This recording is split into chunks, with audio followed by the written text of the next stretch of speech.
So my name is Kim Macaulay. I'm the Chief Information and Data Officer for IATA, looking after all things technology, data and cybersecurity. Wow, that's a great title. Kim, thank you so much for joining Breaking Travel News here at the IATA AGM in New Delhi. A lot of what you're in charge of has been talked about throughout the AGM. Let's zero in on some of that. So, passenger experience. Tell us a little bit about kind of what IATA's up to. Yeah, so obviously we've just completed our global passenger survey, which gave us a lot of information that was really key into how we drive our strategy for the next 3 years. One of them being around digital identity.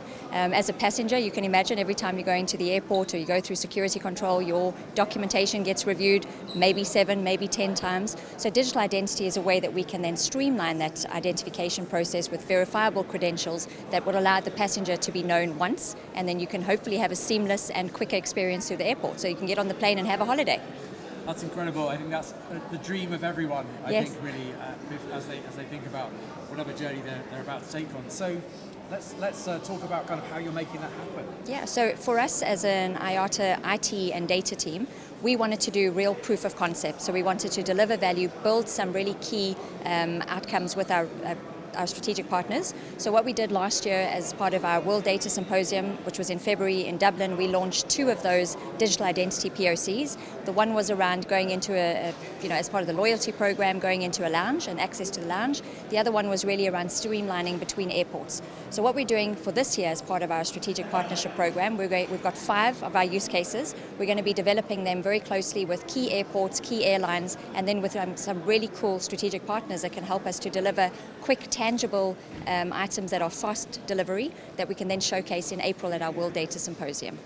And how does IATA work with the rest of the kind of the travel and tourism and transportation ecosystem? Yeah, because that's the tricky one, because digital identity will not work unless the entire value chain comes on board. So it's a very key advocacy pillar for us as part of our Board of Governors objectives. So around advocating for airports, advocating for governments, for security control, all of those players have to come together, and that's why we do the proof of concept, because we want to show how it can actually work if you get an airport with an airline, with a traveller, and that whole mechanism to work it goes through, and then when people see it, then it's almost like inspiring for everybody to come on board. So we attend a lot of the EU advocacy work.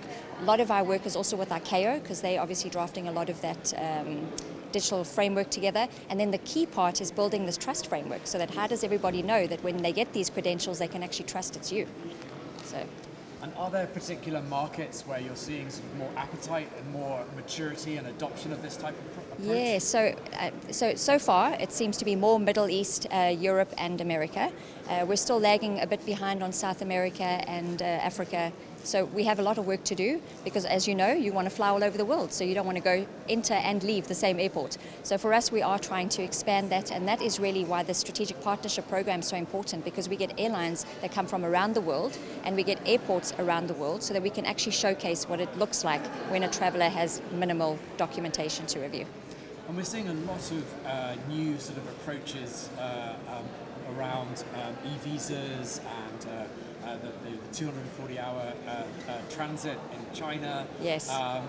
Opening up borders, I suppose, in a sense. Yes. That's obviously linked to this. Completely linked, because there's new regulations, new ways of doing things, so we have to stay on top of all of it. The other part that's really important is our IATA standards, because we obviously have to set the standard like we did with ticketing, so that the bare minimum information is captured, and that we also need to drive the adoption and make sure that we support the airlines in making sure that that's rolled out across the board. And standards are so critical for also the passenger from a consistency perspective, right? Yes, so they know what they're giving you in terms of their data, they can consent to giving that, and that they are never, caught by surprise if there's some other piece of data that you ask down the line. So we want to get it up front, and we want to make sure that it's standard. I mean, there was an interesting example, I didn't even think about it, on passports. The 0 is always misunderstood whether it's an O or a 0. So some countries have actually put lines through the O's to make it zeros. That's not a standard. So there's things like that we need to obviously take into account and try and streamline digital identity. That's a great example.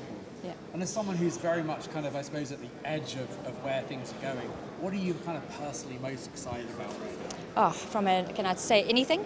So for me, it's really around our multi-cloud strategy. So as an organization, we're working on really improving the cloud adoption, which really gives us an advantage into artificial intelligence. So there's a lot of hype around AI.